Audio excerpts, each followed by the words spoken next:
നമസ്കാരം,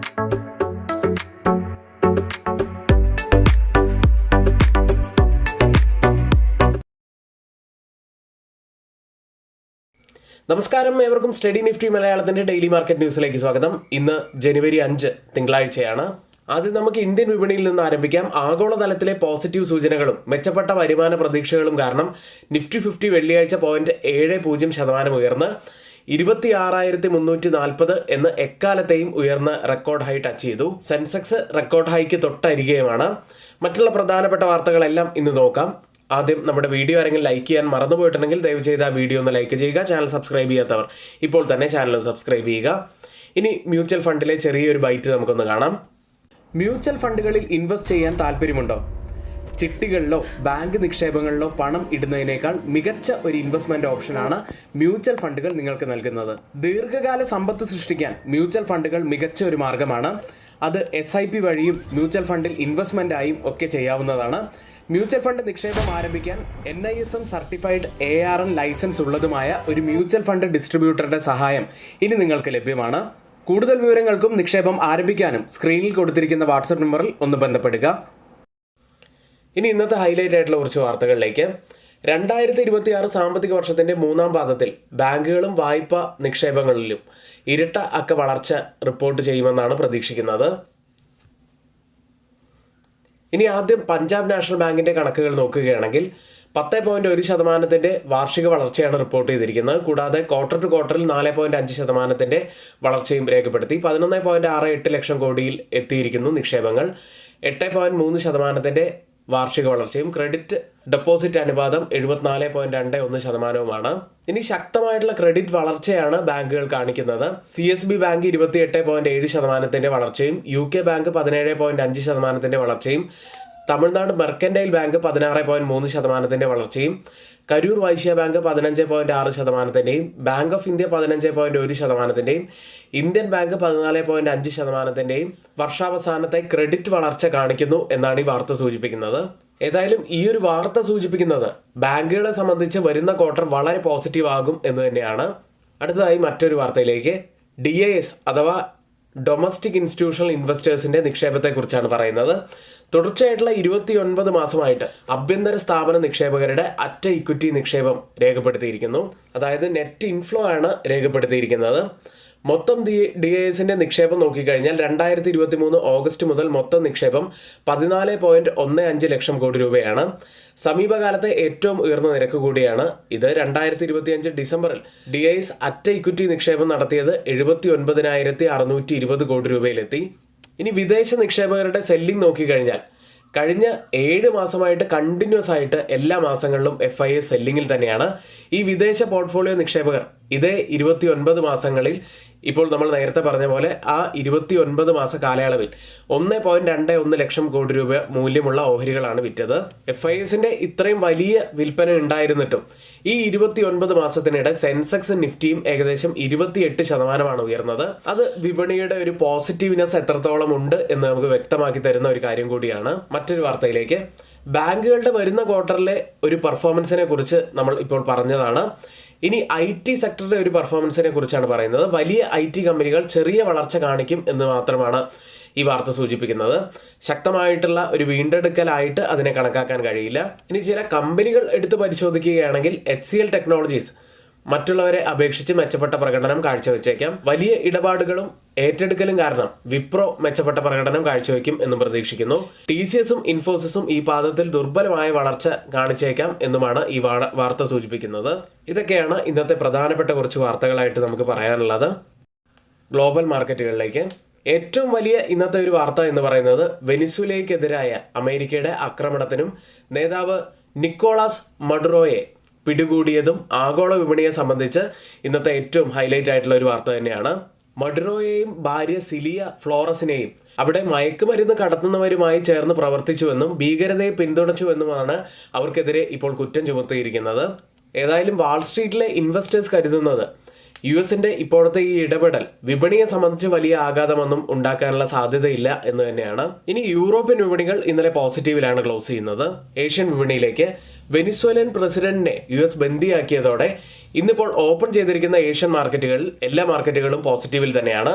പ്രത്യേകിച്ച് ഡിഫൻസ് ഓഹരികളാണ് ഇന്ന് കൂടുതൽ നേട്ടത്തിൽ നിൽക്കുന്നത്. ഇപ്പോൾ ഓപ്പൺ ചെയ്തിരിക്കുന്ന ജപ്പാൻ മാർക്കറ്റ് നിക്കി 2.5% മുകളിൽ നേട്ടത്തിലാണ്, 2.84% നേട്ടത്തിൽ. കോസ്പി മാർക്കറ്റ് 2% മുകളിൽ നേട്ടത്തിൽ ട്രേഡ് ചെയ്യുന്നു. ഗിഫ്റ്റ് നിഫ്റ്റി ഇപ്പോൾ ഉള്ളത് 26,535 എന്ന നിലയിൽ 67 പോയിന്റ്സ് ഉയർന്നാണ് ട്രേഡ് ചെയ്യുന്നത്. ഇപ്പോൾ സമയം 7 മണിയാണ്. ഇപ്പോഴത്തെ ഈ ഒരു നില വെച്ച് 80 പോയിന്റ്സിൻ്റെയൊക്കെ ഒരു ഗ്യാപ്പ് അപ്പ് ഓപ്പണിങ്ങിനാണ് നിഫ്റ്റിയിൽ ഇന്ന് സാധ്യത കാണുന്നത്. ഗോൾഡ് പ്രൈസുകളിലേക്ക് വരാം. ഗോൾഡ് പ്രൈസുകൾ നല്ല നേട്ടത്തിലാണ് കഴിഞ്ഞ വർഷം ക്ലോസ് ചെയ്തിട്ടുള്ളത്. 64% ഉയർന്നത്. കേരളത്തിലെ ഗോൾഡ് പ്രൈസ് ഇന്നലെ പവന് 99,600 രൂപയാണ്. ഇനി ക്രിപ്റ്റോ കറൻസിയിലേക്ക് വന്നാൽ ഏറെ ദിവസമായിട്ട് ഒരു കൺസോൾട്ടേഷനിലായിരുന്ന ബിറ്റ് കോയിനിൽ ഒരു മൂവ്മെന്റ് ഇന്ന് കാണാനുണ്ട്. ഏകദേശം 3% ഉയർന്ന് $92,800 ഇപ്പോൾ ട്രേഡ് ചെയ്യുന്നത്. വെനിസ്വേലൻ പ്രസിഡന്റിനെ US ബന്ദിയാക്കിയതിനു ശേഷം ഇപ്പോൾ ട്രേഡിംഗ് ആരംഭിച്ചിരിക്കുന്ന ഓയിൽ പ്രൈസുകൾ ചെറിയ നേട്ടത്തിലാണ്. ഇനി ആർക്കെങ്കിലും 1,299 രൂപയ്ക്ക് 3 മാസത്തേക്ക് നിങ്ങൾക്ക് ഞങ്ങളുടെ പെയ്ഡ് എഡ്യൂക്കേഷൻ ടെലഗ്രാം ചാനലിൽ ജോയിൻ ചെയ്യാൻ താല്പര്യമുണ്ടെങ്കിൽ ഇപ്പോൾ തന്നെ തൊട്ടുമുകളിലെ വാട്സ്ആപ്പ് നമ്പറിൽ ഒന്ന് മെസ്സേജ് അയച്ച് നിങ്ങൾക്ക് ജോയിൻ ചെയ്യാവുന്നതാണ്. ഗ്രൂപ്പിനെ കുറിച്ചിട്ടുള്ള കൂടുതലായിട്ടുള്ള കാര്യങ്ങൾ അറിയുന്നതിന് തൊട്ട് താഴെ കൊടുത്തിരിക്കുന്ന വാട്സ്ആപ്പ് ഗ്രൂപ്പിൽ നിങ്ങൾക്കൊന്ന് ജോയിൻ ചെയ്യാവുന്നതാണ്. ഇനി ബിഗിനേഴ്സിന് കൂടുതൽ ഹെൽപ്ഫുൾ ആവാൻ സാധ്യതയുള്ള ധാരാളം വീഡിയോസ് ഇപ്പോൾ നമ്മൾ അപ്ലോഡ് ചെയ്യുന്നുണ്ട്. അതിൻ്റെ ഒരു പ്ലേലിസ്റ്റ് നമ്മൾ നമ്മുടെ കമന്റ് ബോക്സിലും അതുപോലെ ഡിസ്ക്രിപ്ഷൻ ബോക്സിലും നൽകുന്നുണ്ട്. താല്പര്യമുള്ളവർക്ക് അതുകൂടി ഒന്ന് കാണാവുന്നതാണ്. അടുത്ത ഇന്നത്തെ പ്രധാനപ്പെട്ട കുറച്ച് സ്റ്റോക്ക് ന്യൂസുകളിലേക്കാണ്. ആദ്യം ഒരു ക്വാർട്ടർലി ഏർണിംഗ്സ് വന്ന ഒരു കമ്പനിയാണ് കൊറോണ റെമഡീസ് എന്ന കമ്പനി. നെറ്റ് പ്രോഫിറ്റിൽ 21.8% വർധനവ് വന്നിരിക്കുന്നു. 52.3 കോടി രൂപയിലാണ് പ്രോഫിറ്റ് ഉള്ളത്. റവന്യൂവിൽ 15% വർധനവാണ് ഇപ്പോൾ രേഖപ്പെടുത്തിയിരിക്കുന്നത്. മികച്ച റിസൾട്ട് തന്നെയാണ്. ഇനി മറ്റ് ക്വാർട്ടർലി അപ്ഡേറ്റുകളിലേക്ക്.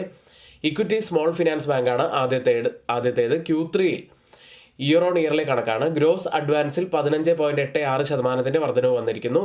ടോട്ടൽ ഡെപ്പോസിറ്റ്സിൽ 7.24% വർധനവും കാസയിൽ 10.6% വർധനവും ഇയർ ഓൺ ഇയറിൽ വന്നിരിക്കുന്നു. അടുത്ത ബാങ്ക് ഓഫ് ബറോഡ എന്ന കമ്പനി ഗ്ലോബൽ ബിസിനസ്സിൽ 12.22% വർധനവ് രേഖപ്പെടുത്തി. 28.90 ലക്ഷം കോടി രൂപയിലാണ് ഇപ്പോൾ ടോട്ടൽ ബിസിനസ് ഉള്ളത്.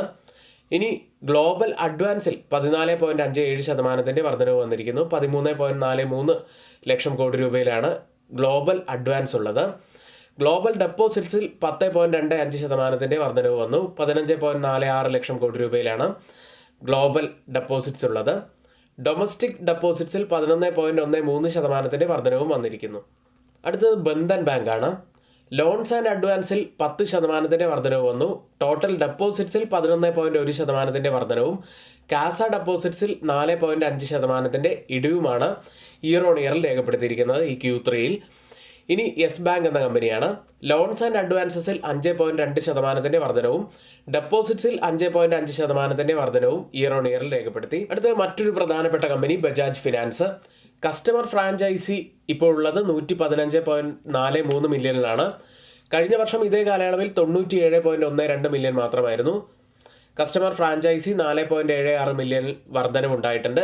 ന്യൂ ലോൺസ് ബുക്ക് അതിൽ 15% വർധനവും AUMൽ 22% വർധനവും ഡെപ്പോസിറ്റ് ബുക്കിൽ 3.2% വർധനവുമാണ് ഇപ്പോൾ വന്നിരിക്കുന്നത്.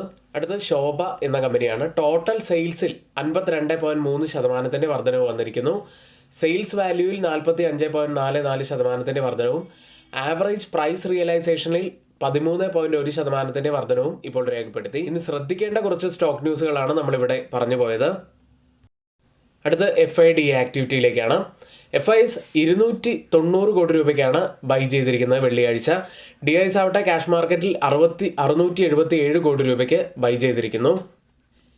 ഇന്ന് നിഫ്റ്റിയിലും ബാങ്ക് നിഫ്റ്റിയിലും ശ്രദ്ധിക്കേണ്ട പ്രധാനപ്പെട്ട കുറച്ച് കാര്യങ്ങളിലേക്കാണ്. 26,329 182 പോയിന്റ്സ് ഉയർന്നാണ് നിഫ്റ്റി വെള്ളിയാഴ്ച ക്ലോസ് ചെയ്യുന്നത്. നിഫ്റ്റിയിൽ വളരെ ശക്തമായിട്ടുള്ള ഒരു ക്യാൻഡിലാണ് ഇപ്പോൾ ഫോം ആയിരിക്കുന്നത്. നിഫ്റ്റിയിലെ ഡൗൺ സൈഡിലെ ആ ഒരു സപ്പോർട്ട് സോൺ അല്ലെങ്കിൽ ആ ഒരു സെല്ലിംഗ് സോണിൽ നിന്നും ക്ലിയർ ആയിട്ടുള്ള ഒരു നല്ല ബ്രേക്ക്ഔട്ടാണ് ഇപ്പോൾ ലഭിച്ചിരിക്കുന്നത്. ഇനി ഏതായാലും അപ്സൈഡിലെ ആ ഒരു ട്രെൻഡ് ലൈൻ തന്നെയാണ് പ്രധാനപ്പെട്ടതാവാൻ സാധ്യതയുള്ളത്. ഇനി ഒരു റിവേഴ്സൽ വരികയാണെങ്കിൽ ഡൗൺ സൈഡിലെ ഈ ഒരു സപ്പോർട്ട് സോൺ പ്രധാനപ്പെട്ടതാവാൻ ഇനിയും സാധ്യതയുണ്ട്. അത്തരത്തിൽ വരികയാണെങ്കിൽ അതൊരു ഡിമാൻഡ് സോൺ ആയിട്ട് ആക്ട് ചെയ്യാനുള്ള സാധ്യതയാണുള്ളത്. ഇനി ഓപ്പൺ ഇൻട്രസ്റ്റ് ഡാറ്റ പ്രകാരം റെസിസ്റ്റൻസ് ആവാൻ സാധ്യതയുള്ളത് 26,400ഉം സപ്പോർട്ട് ആവാൻ സാധ്യതയുള്ളത് 26,300ഉമാണ്. ബാങ്ക് നിഫ്റ്റിയും വെള്ളിയാഴ്ച 60,000 മുകളിലായിട്ട് കംഫർട്ടബിൾ ആയിട്ടുള്ള ഒരു ക്ലോസിംഗ് വെച്ചിട്ടുണ്ട്. 60,151 439 പോയിന്റ്സ് ഉയർന്നാണ് ക്ലോസ് ചെയ്യുന്നത്. ബാങ്ക് നിഫ്റ്റിയിൽ ഒരു ബ്രേക്ക് ഔട്ട് വെള്ളിയാഴ്ച ഉണ്ടായിട്ടുണ്ട്. മുൻപ് ഇതേ ലെവലിൽ വന്നിരുന്ന സമയത്ത് ബാങ്ക് നിഫ്റ്റിയിൽ ഒരു റെഡ് ക്യാൻഡിൽ ആയിരുന്നു ഫോം ആയിരുന്നത്. അതിനുശേഷം ഒരു സെല്ലിംഗ് പ്രഷർ വന്നു. ഇപ്പോഴിത് ആ ഒരു കൺസോൾട്ടേഷനൊക്കെ ശേഷം വീണ്ടും ഒരു റിവേഴ്സലാണ് മാർക്കറ്റിൽ വന്നിരിക്കുന്നത്. ഇനി മന്ത്ലി ഓപ്പൺ ഇൻട്രസ്റ്റ് ഡാറ്റ പ്രകാരം ഒരു റെസിസ്റ്റൻസ് ആവാൻ സാധ്യതയുള്ളത് 60,500 സപ്പോർട്ട് ആവാൻ സാധ്യതയുള്ളത് 60,000 നിഫ്റ്റിയും ബാങ്ക് നിഫ്റ്റിയും സംബന്ധിച്ച ഏറ്റവും പ്രധാനപ്പെട്ട കുറച്ച് കാര്യങ്ങളാണ് നമ്മളിവിടെ പറഞ്ഞു പോയത്. ഇനി ആർക്കെങ്കിലും പുതിയൊരു ഡിമാറ്റ് അക്കൗണ്ട് ഓപ്പൺ ചെയ്യണമെന്നുണ്ടെങ്കിൽ ലിങ്ക് നമ്മൾ ഡിസ്ക്രിപ്ഷൻ ബോക്സിലാണ് നൽകിയിരിക്കുന്നത്. ഇന്നിവിടെ നമ്മൾ പറഞ്ഞ എല്ലാ കാര്യങ്ങളും ഏറ്റവും ഓതറൈസ്ഡ് ആയിട്ടുള്ള സൈറ്റുകളായ Moneycontrol, Mint, Reuters, CNBC, Financial Express തുടങ്ങിയ മാധ്യമങ്ങളിൽ നിന്നാണ് എടുത്തിരിക്കുന്നത്. മറ്റുള്ളവയെല്ലാം നമ്മുടെ വ്യൂസ് മാത്രമാണ്. ഒരിക്കലും അത് റെക്കമെൻഡേഷൻ അല്ല, നിങ്ങളുടെ എഡ്യൂക്കേഷണൽ പർപ്പസിന് വേണ്ടി മാത്രമാണ് ഷെയർ ചെയ്യുന്നത്. എങ്കിൽ ഇന്നത്തെ ഈ വീഡിയോ ഇവിടെ പൂർത്തിയാവുന്നു. ഏവർക്കും നന്ദി.